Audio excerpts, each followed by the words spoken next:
Hey, I'm going to be talking about Texas Chainsaw Massacre 2022.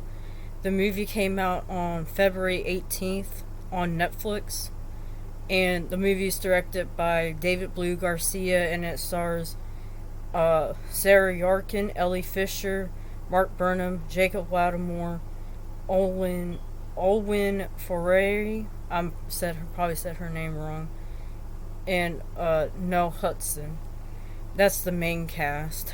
And this movie is supposed to be a direct sequel to the 1974 movie. We already had this with Texas Chainsaw 3D. Of course, that one was 40 years after. This new one's 50 years afterwards. And basically, the plot of this movie is about a group of young people. They're kind of like influencers. And they go to this remote Texas town called Harlow to, I guess, to like gentrify the place. And the events leading up to this gentrification is what brings Leatherface out of hiding for 50 years, and he goes on a killing spree.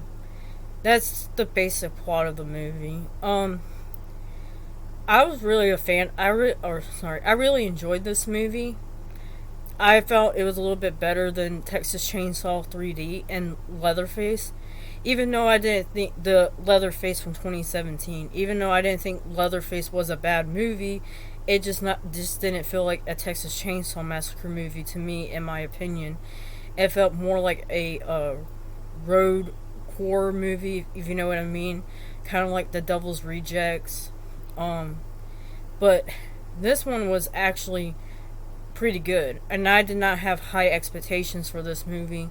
Unfortunately, I heard about the script leaks and the production, and actually I heard about the production issues during this movie, which there was two directors on the movie, the original filming of the movie, and they were fired by the studio and then replaced by David Blue Garcia.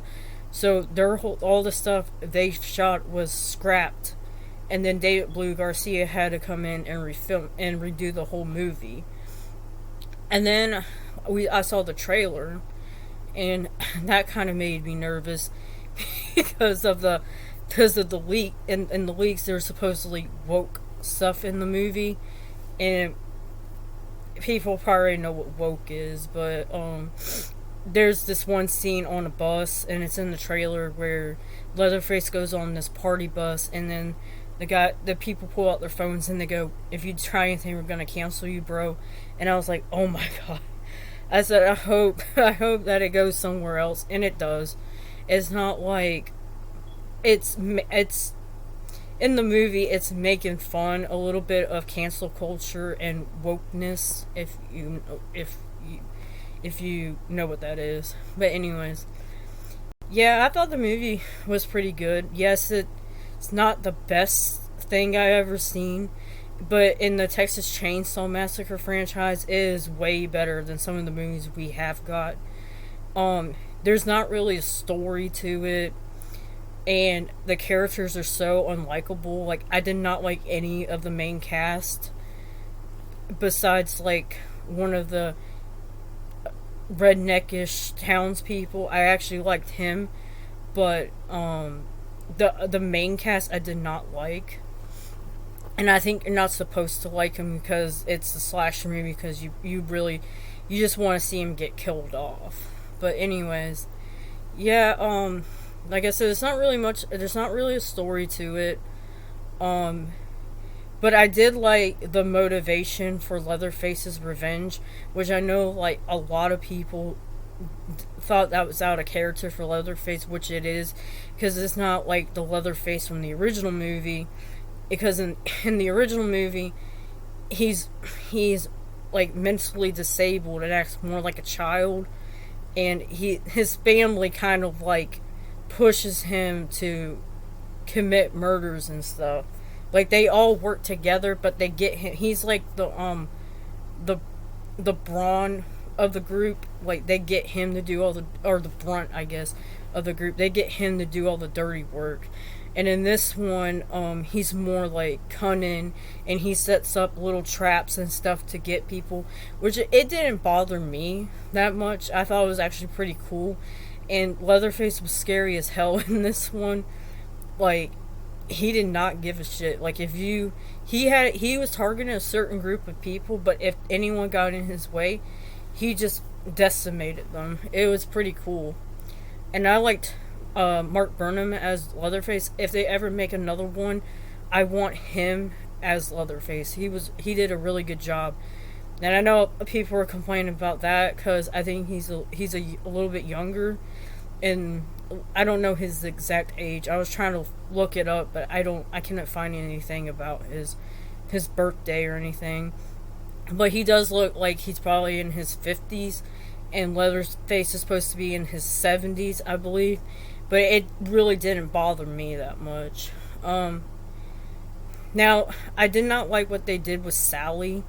And I forgot to mention this earlier, but in the trailers, it kind of showed like they're ripping off Halloween 2018 because in that one, Laurie Strode comes back after 40 years to fight Michael, and in this one, it's Sally coming back 50 years to fight Leatherface. And I thought that was I was like, why do that? Even though it's not a bad idea, because I believe like Sally has more of a legitimate reason to seek revenge, because her brother got killed in front of her and her friends, and she was tortured hours afterwards, and then she escapes. Like, I can understand, like, she probably has more trauma and hatred built up. But of course, when I saw that, everyone's gonna say, "Oh, they're copying Halloween 2018," which they kind of do, but not really. But I felt she was kind of wasted in the movie, even though I did like. I'm trying not to get spoilers, but they do something to her character later on, and I actually like that because it feels final, but she still felt wasted, and especially because they hyped her up so much in the trailer. Yeah, I don't know much else to say. I like the cinematography in it, especially the scenes in like the sunflowers and the dead sunflower fields. That was pretty cool. I also like a lot of the kills, like the bus scene. That's in the trailer. That's like that scene is gruesome as hell and really fun. There's a lot of gory kills in that scene. I also like the scene in the ambulance. That's where the first death scene you see is actually pretty creative, and it kind of made me like, holy shit, when you see it. There's some other death scenes later on and stuff. Like, there's one at the end that everyone is raving about, but I think the highlight is probably it's going to be the bus scene and the ambulance scene. But anyways, that's my review.